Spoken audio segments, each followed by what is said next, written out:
तो सबसे पहले जो है हम स्टार्ट करते हैं वो है डेंसिटी। जैसे चलो हम एक बात करते हैं कि फॉर एग्जांपल आपके घर होगा, तो घर के अंदर फॉर एग्जांपल उतने ही साइज का घर है, तो एक घर के अंदर मान लीजिए 5 लोग रहते हैं। लेकिन एक मान लीजिए कि वो जो है वहां पे एक तरह से मान लीजिए बाप पापा भी रहते हैं, दादा भी रहते हैं, बच्चे भी रहते हैं, तो वहां पे 10 लोग रहने लगे। तो बेसिकली उस घर के अंदर जो यूनिट स्पेस है, यानी जो यूनिट वॉल्यूम है, उस स्पेस को हम वॉल्यूम कह सकते हैं, उसके अंदर कितने जो लोग रह रहे हैं यानी कितने मास रह रहे हैं, उसको हम डेंसिटी कहेंगे। तो बेसिकली अगर मान लीजिए कि एक घर के अंदर 10 लोग रह रहे हैं उसी सेम साइज में, तो उसमें डेंसिटी ज्यादा हो गई। और उसी के मुकाबले अगर वहां पे 5 लोग ही रह रहे हैं तो वहां पे डेंसिटी कम हो गई। तो something like that you can relate. तो उसी तरह से अगर आपको रियल लाइफ एग्जांपल लेना हो मैटर के केस में, तो ऐसा भी ले सकते हैं कि जैसे आप एक तरफ हनी देखते हैं जो वो काफी गाढ़ा होता है, जैसा कि रतिका दी ने बात की, और दूसरी तरफ आप पानी देखते हैं तो वो जो है काफी मतलब एक तरह से वो हो गया, क्या कहते हैं, एक एग्जांपल हो गया कि वो काफी फ्लूइड है। तो इस तरह से जो है हम डेंसिटी को रिलेट करते हैं। तो बेसिकली इस डेंसिटी जो एक तरह से डिफरेंस है, उसके बेसिस पे हम किस तरह से जो है वो सेपरेट करेंगे, उसके बारे में बात करते हैं। तो डेंसिटी डिपेंडेंट सेपरेशन कैसे होता है?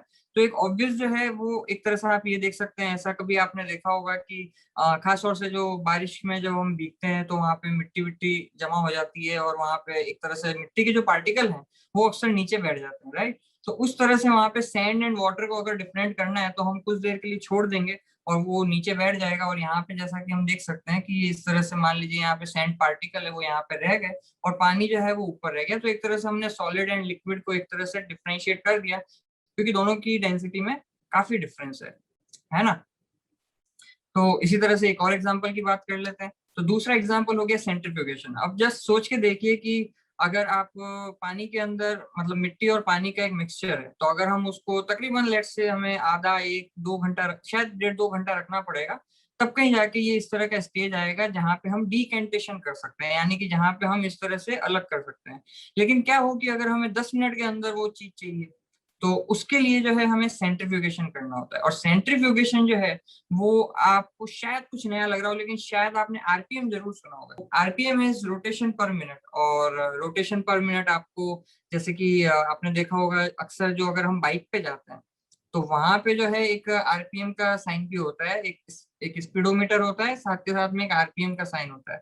तो दैट इज जस्ट रोटेशन पर मिनट की हमारा जो टायर है, जो व्हील है, वो बेसिकली 1 मिनट में कितनी बार घूम रहा है, तो उसी को रोटेशन पर मिनट कहते हैं। लेकिन इसी को यहाँ पे हमें अगर इंडस्ट्रियल लेवल पे करना हो तो ये कुछ इस तरीके से होता है कि जैसे एग्जाम्पल के लिए मैंने यहाँ पे रखा है, और ये इस तरीके से आप देख सकते हैं कि मान लीजिए थोड़ा होमोजेनस मिक्सचर नहीं है, और अगर हमें इसे सेपरेट करना है तो ये एक तरह से व्हील टाइप का हो गया, और इसको यहाँ पे हमने दबाया तो वो एक तरह से इस तरह से घूमने लगा।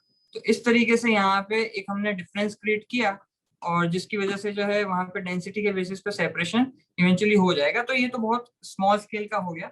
लेकिन अगर इसी को थोड़ा बड़े लेवल पे करना हो तो ये वाले हैं, जैसे कि ये जो मैंने बताया वो तो 1 ml के लिए ही है, लेकिन ये अगर करना है तो 15 to 50 ml तक के लिए कर सकते हैं, ये जैसे 500 ml तक कर सकता है। तो ऐसे अलग अलग जो है हम बेसिकली डेंसिटी के लेवल पे सेपरेट कर रहे होते हैं दो बेसिकली ऐसे मैटर को जो कि अपने आप में डेंसिटी में काफी डिफरेंट है।